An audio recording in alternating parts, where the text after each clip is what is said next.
കഴിഞ്ഞ വീഡിയോയിൽ തരംഗങ്ങൾ രണ്ടായി തിരിച്ചിട്ടുണ്ടെന്ന് പറഞ്ഞിരുന്നു. ബോഡി തരംഗങ്ങളും ഉപരിതല തരംഗങ്ങളും. ബോഡി തരംഗങ്ങളുടെ വീഡിയോ ഓൾറെഡി ചെയ്തിട്ടുണ്ട്.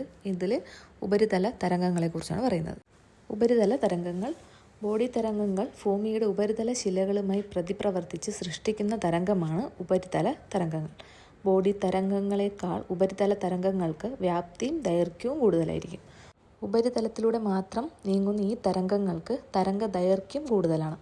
ലോങ് പീരിയഡ് വേവ്സ് എന്ന് വിളിക്കുന്ന ഭൂകമ്പ തരംഗങ്ങളാണ് ഉപരിതല തരംഗങ്ങൾ. ജലത്തിലെ തിരമാലകളോട് സാദൃശ്യമുള്ള ഭൂകമ്പ തരംഗങ്ങളാണ് ഉപരിതല തരംഗങ്ങൾ. ഭൂകമ്പ തരംഗങ്ങളിൽ ഏറ്റവും മന്ദഗതിയിലുള്ളതിനാൽ തന്നെ ഭൂകമ്പ മാപിനിയിൽ ഏറ്റവും അവസാനമാണ് രേഖപ്പെടുത്തുന്നത്. ഉപരിതല തരംഗങ്ങൾ ഏറ്റവും വിനാശകാരികളാണ്. അത് ശിലകളുടെ സ്ഥാനമാറ്റത്തിനും ഉപരിതലത്തിലെ ഭൗതിക വസ്തുക്കളുടെ നാശത്തിനും കാരണമാകുന്നു. 2 തരം ഉപരിതല തരംഗങ്ങളുണ്ട്. അതിൽ ഒന്ന് ലവ് വേവ്സും 2 റെയ്ലി വേവ്. ഇനി എന്താണ് റെയ്ലി വേവ്? തിരച്ചീനമോ ലംബമോ ആയ ചലനങ്ങളില്ലാതെ ദീർഘവൃത്താകൃതിയിലുള്ള ചലനത്തിന് ഭൂമി കുലുങ്ങുന്നതിന് കാരണമാകുന്ന ഭൂകമ്പ പ്രതല തരംഗമാണ് റെയ്ലി വേവ് അഥവാ റോളിംഗ് വേവ്സ് എന്നും അറിയപ്പെടുന്നു. ഉപരിതല തരംഗങ്ങളിൽ ഏറ്റവും വിനാശകാരിയായത് റെയ്ലി വേവാണ്. റെയ്ലി വേവ് തരംഗങ്ങളുടെ അസ്തിത്വം ഗണിതശാസ്ത്രപരമായി പ്രവചിച്ചത് ലോർഡ് റെയ്ലിയാണ്.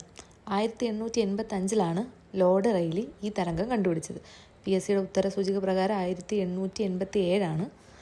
അടുത്തിന് ലവ് തരംഗങ്ങൾ. കടന്നു പോകുമ്പോൾ ഉപരിതലം വശത്തേക്കും മുറിയുകയും പിന്നീട് പൂർവ്വസ്ഥിതിയിലേക്ക് മാറുകയും ചെയ്യുന്ന ഭൂകമ്പ തരംഗങ്ങളാണ് എൽ വേവ്സ് അഥവാ ലവ് വേവ്സ്. ഉപരിതല തരംഗങ്ങളിൽ ഏറ്റവും വേഗത കൂടിയ തരംഗം ലവ് വേവ്സ് ആണ്. അപ്പോൾ വേഗത കൂടിയ ലവ് വേവ്സ്, വിനാശകാരിയായിട്ടുള്ളത് റെയ്ലി വേവ്സും ആണ്. അഗസ്റ്റസ് എഡ്വേർഡ് ഹവ് ലവ് എൻ്റെ പേരിലാണ് ഈ തരംഗങ്ങൾ അറിയപ്പെടുന്നത്. നിഴൽ മേഖലകൾ. ചലന കേന്ദ്രത്തിൽ നിന്ന് നിശ്ചിത ദൂരത്തിനുള്ളിൽ ചില പ്രത്യേക സ്ഥലങ്ങളിൽ ഭൂകമ്പ തരംഗങ്ങൾ എത്തിച്ചേരാറില്ല. ഇത്തരം മേഖലകളെ നിഴൽ മേഖലകൾ എന്നറിയപ്പെടുന്നു. ഇന്ത്യൻ മെട്രോളജിക്കൽ ഡിപ്പാർട്ട്മെൻറ്റ് ഇന്ത്യയെ 4 ഭൂകമ്പ മേഖലകളായി തരംതിരിച്ചിട്ടുണ്ട്. 1 circum pacific area, 2 Mediterranean Himalayan belt, 3 mid continental belt, 4 New Madrid Charleston. ഇനി ഇതുമായി റിലേറ്റഡ് ആയിട്ടുള്ള കുറച്ച് കറണ്ട് ഫാക്ട്സ് ആണ്.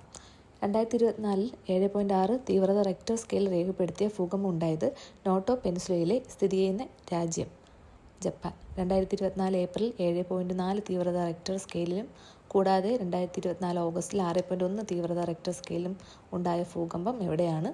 തായ്വാൻ. ഇനി വിവിധ തരം ഭൂകമ്പങ്ങൾ. 1 ടെക്ടോണിക് ഭൂകമ്പങ്ങൾ, അഗ്നിപർവ്വത ജന്യ ഭൂകമ്പങ്ങൾ, വിസ്ഫോടന ഭൂകമ്പങ്ങൾ, കൊളാപ്സ് ഭൂകമ്പങ്ങൾ, റിസർവോയർ ഇൻഡ്യൂസ്ഡ് ഭൂകമ്പങ്ങൾ. അല്ലെ, സിമ്പിൾ പോയിന്റ്സ് ആണ്. ഒരു 2 വട്ടം കേൾക്കുമ്പോൾ തന്നെ ഇത് ബൈ ഹാർട്ട് ആയിക്കോളും.